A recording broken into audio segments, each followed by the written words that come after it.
Welcome to the curio shop. Hope you find what you're looking for. Good luck finding a gem today.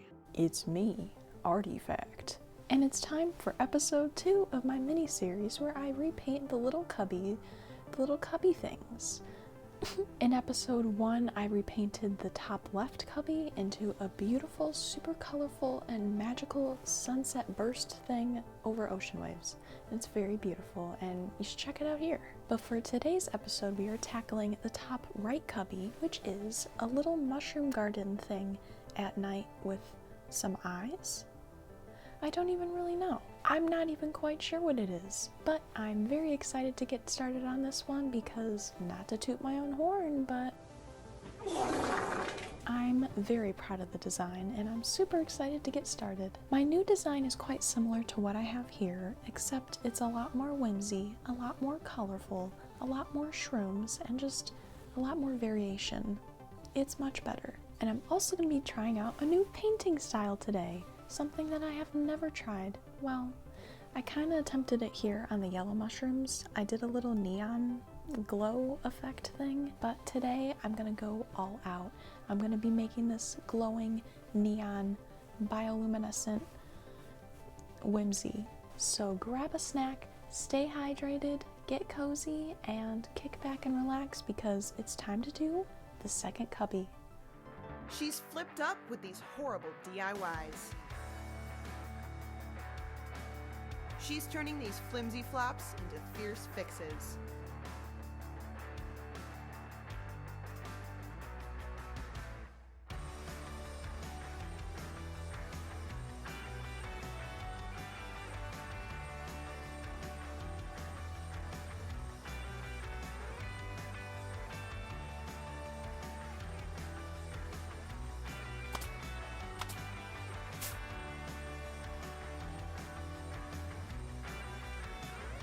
This is Flipper Upper. I'm going to follow the same steps as before, so I'll start by sanding down any three-dimensional bits and smoothing the entire canvas. I forgot to mention this in episode 1, but please wear protective gear while sanding. I slapped on a mask to prevent any dust traveling into me old lungs. My design is relatively the same, although for this time around there will be a mystical magical color explosion. As you can see, back in the day I applied my paint very thick and didn't bother to smooth down the edges. I'm such a silly goose. So I got to sanding, trying my best to apply the most pressure in those three-dimensional areas. I put a notebook underneath to protect my desk, though I should have switched that out for an old towel so the cubby wouldn't slide around, but it worked for the most part. For whatever reason, back then I decided to paint right over a piece of tape that could have easily been removed, so I took an X-Acto knife and carefully peeled that up. As you can see here, the yellow mushrooms are completely gone, and I actually used that knife once again to jimmy and peel those up. However, I went a little too hard and accidentally cut into the wood. Though thankfully I'm using acrylic paint, which is also known as liquid plastic, so I used a few layers of white to fill in the spot just like wood filler, and I then applied white over the remaining objects to sort of camouflage them.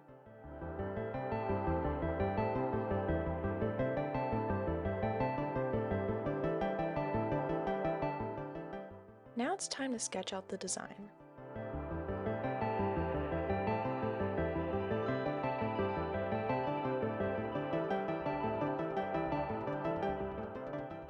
I began by painting the background with dark, muted colors.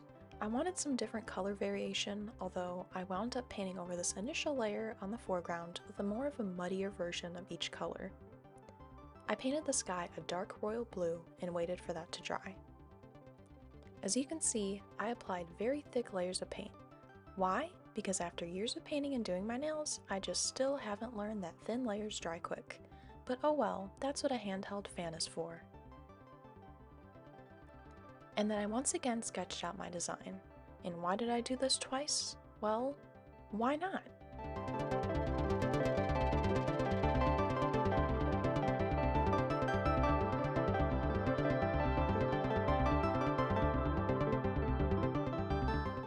I started by painting a base layer for some of the mushrooms, then quickly became overwhelmed and switched to painting the starry sky.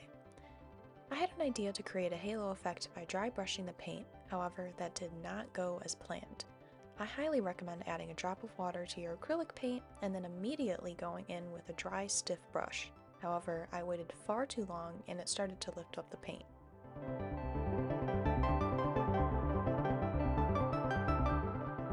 Once I figured that out, I moved on to the moon. I decided to keep the crescent shape and add a face, so I attempted to paint out a side profile.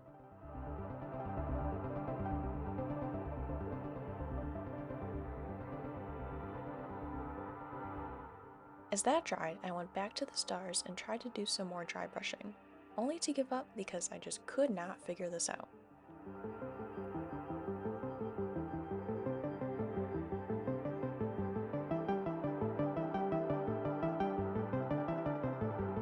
So I then moved on to the mushrooms. I did not model my mushrooms after any real-life shrooms. I just used me old noggin to conjure up some mystical-looking shrooms. I did do some research. I did do some research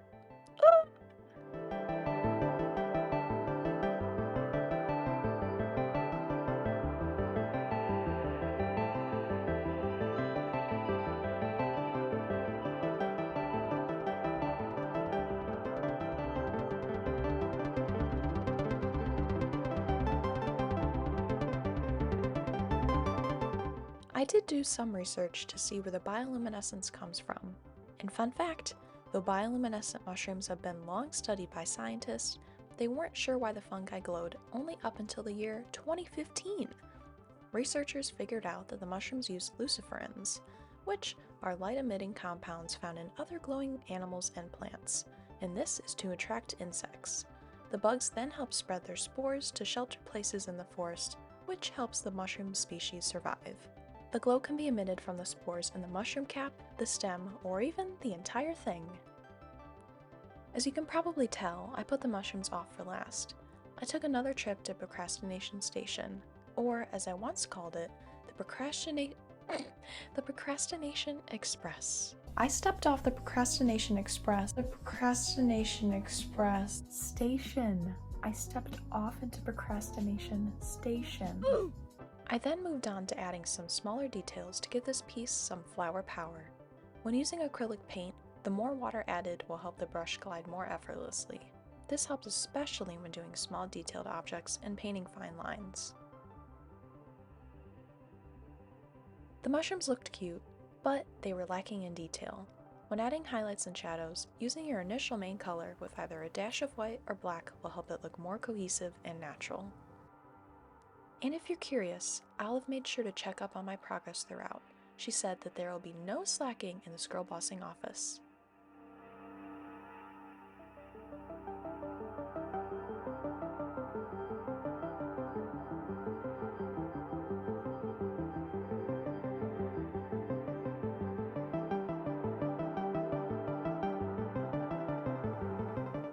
I continued detailing the shrooms when all of a sudden, I went outside the lines. As Bob Ross would say, we don't make mistakes, we just have happy accidents, and I absolutely love that. I was just about ready to paint right over that to cover it up, but then decided that, hey, this actually looks pretty dang cool. So I continued that along each of those minty mushrooms.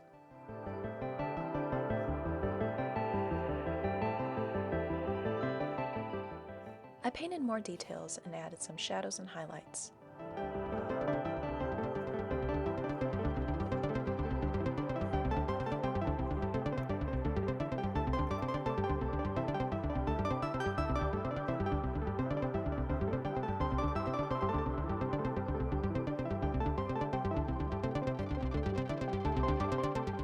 Then decided that there weren't enough skinny shrooms, so I added a few more and followed up with this cool ombre look with a pop of red.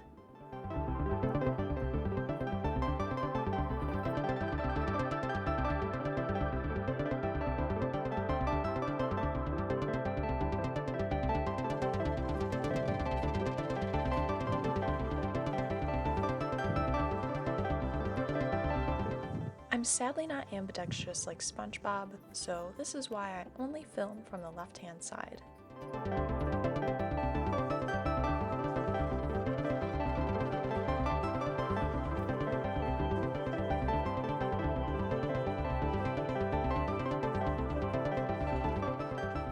If you've joined me for any of my recent streams, you may know that I'm currently doing another personal painting with loads and loads of foliage, so I decided to add in some lovely little veins. Veins? Vines? Leaves?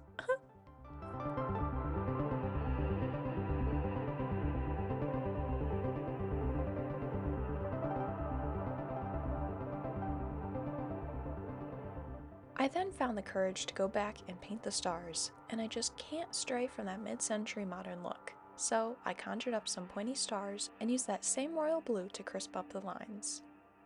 There weren't enough flowers to my standards, so I went back with a muted dusty purple and topped off each flower with a dash of yellow in the center.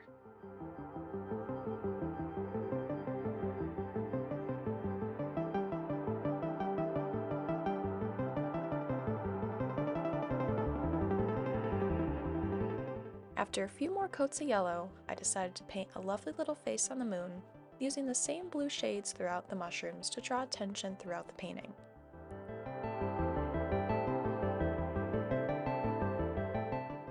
And just like that, the cubby was finished.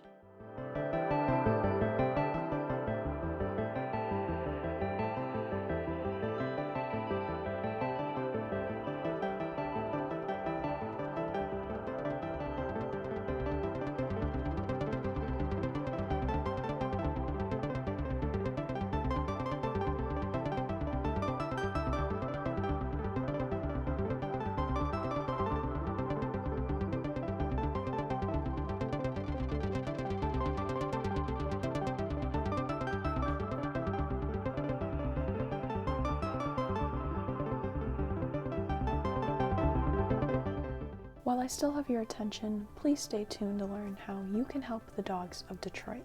As you may know, this is an extremely cold winter, one of the coldest winters we've had on record, and unfortunately, many animals do not have shelter. This is not at all sponsored, but I would love to shout out Rebel Dogs Detroit.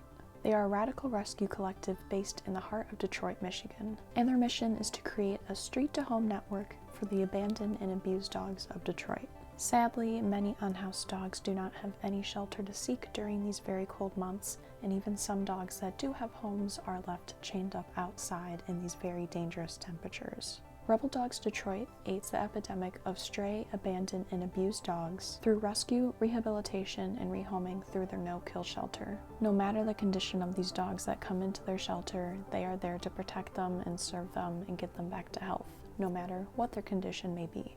This hits very close to home as a lover of all animals and a former dog mom of my beautiful girls, Miss Shotzi and Lily. Please use your platform, your voice, and your privilege. This is something that anyone and everyone can do. And if you are able to, please consider donating your money or time to help these dogs in need. You can also show support by purchasing their merch, like this shirt, Resting Pit Face, with a beautiful little pit bull on there, and all proceeds made from their merch goes directly to helping the dogs.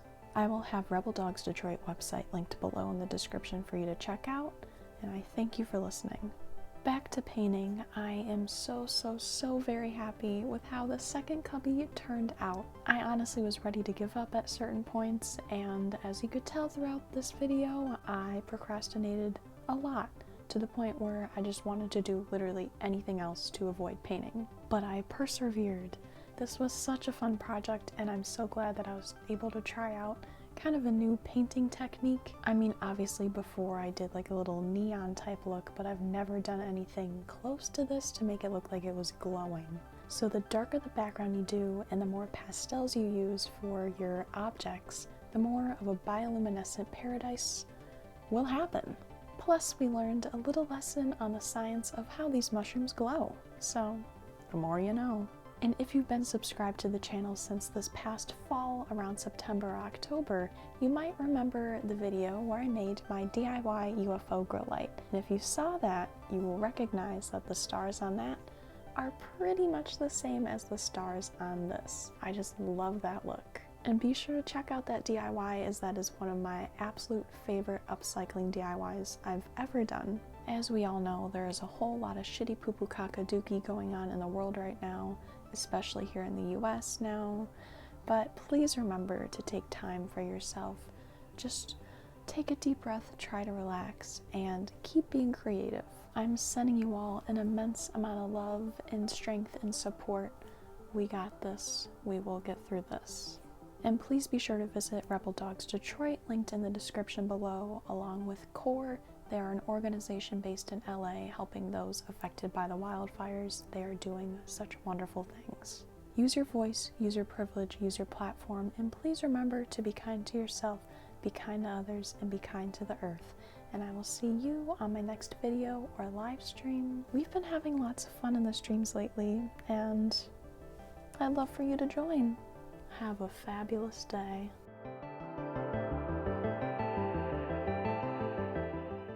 And if you're curious who's sitting beside me right now, well,